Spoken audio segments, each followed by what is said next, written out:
माशाल्लाह सुभान अल्लाह जी, ये देखेंगी बारिश बरस रही है मस्जिद नबवी शरीफ में।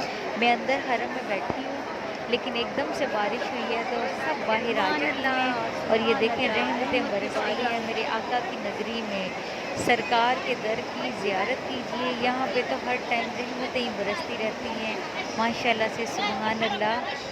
यहाँ पे तो करम ही करम है, करम ही करम है। हर टाइम यहाँ पे अल्लाह की रहमत बरसती रहती है, क्योंकि मेरे आका की नगरी है, मेरे आका का दर है और यहाँ पे हम पे भी अल्लाह पाक ने रहमतें बरसा दी हैं। ये बारिश के कतरे हमारे ऊपर भी बरसे हैं और आप भी ज़ियारत कीजिए मेरे आका की नगरी की।